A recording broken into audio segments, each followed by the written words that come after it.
Good morning mga kabarangay. Check ko lang po itong timing belt set na aking kinuha sa online.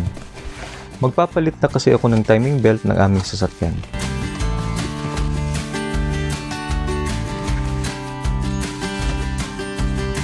Ito po yung timing belt. Ito po yung alternator drive belt.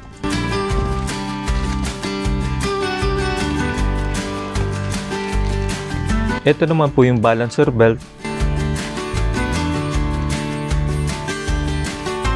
Ito na po yung mga papalitan o ipapalit natin sa makina ng aming sasakyan. So check po natin.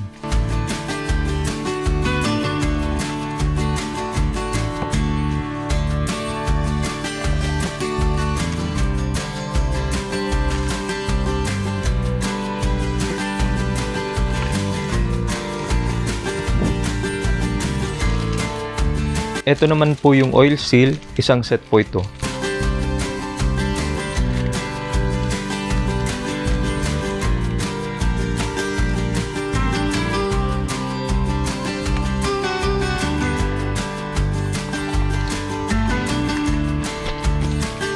Ito naman po yung mga bearing, 3 pieces po ito.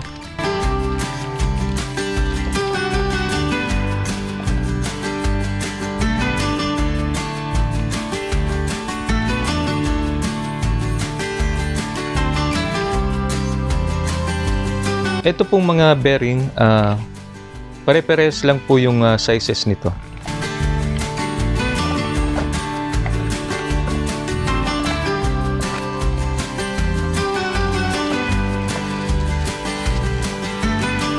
Ito naman po yung balancer bearing.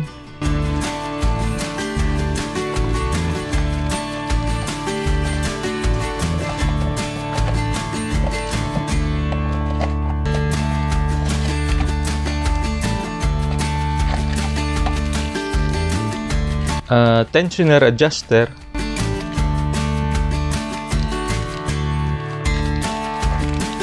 Yan po yung ating mga gagamitin sa pagpalit ng timing belt. One set na po yan. Made in Thailand at Japan, original Mitsubishi parts. Yung pong alternator belt, separate po natin binili yun. Next po natin gagawin ay pupunta na po tayo ng shop para maipakabit na po itong mga piyesa nating nabili.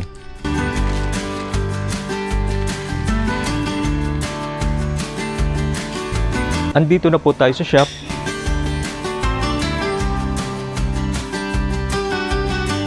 Sisimulan na pong tanggalin yung mga nakaharang sa ating makina, gaya ng air filter box, radiator, battery, fan at iba pa. Pumasok po tayo ng shop mga 10:30 ng umaga at sabi ng mekaniko, mga 5 PM ito matatapos.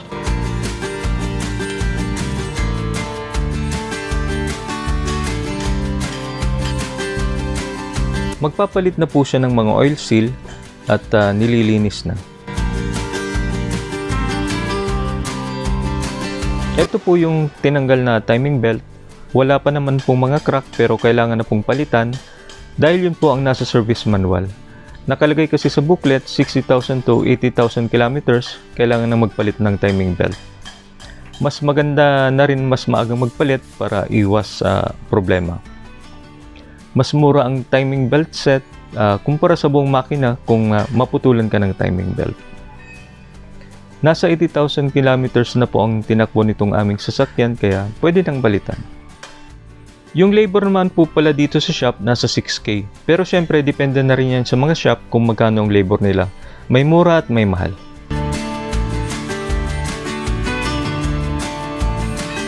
Tanghali na po.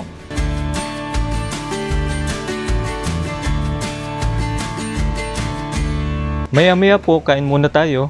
Tanghali na kasi kakain na rin yung mekaniko at babalik na lang tayo mamaya.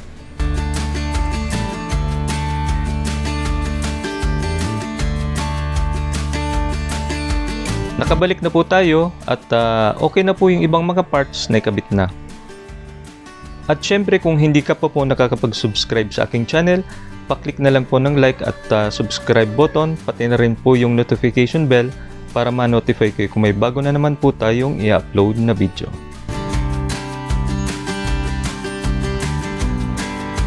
Mag-alas 3 na po ng hapon, konting oras na lang at matatapos na po ito.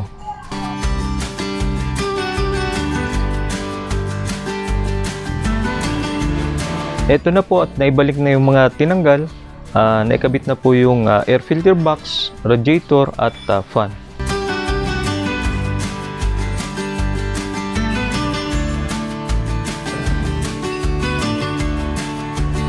Umaandar na po yung ating makina at nagdadagnag ng coolant at syempre in-observe yung ating makina. Pagkatapos po nito, uwi na tayo at magpa 5:30 na po ng hapon. Ayan, nasa garahe na po tayo. Okay na po itong aming sasakyan. Ilalagay ko na lang sa description box yung mga item na ginamit ko para kung gusto nyo pong tingnan o bumili, click nyo na lang po yung link. Maraming salamat po mga kabarangay sa panonood.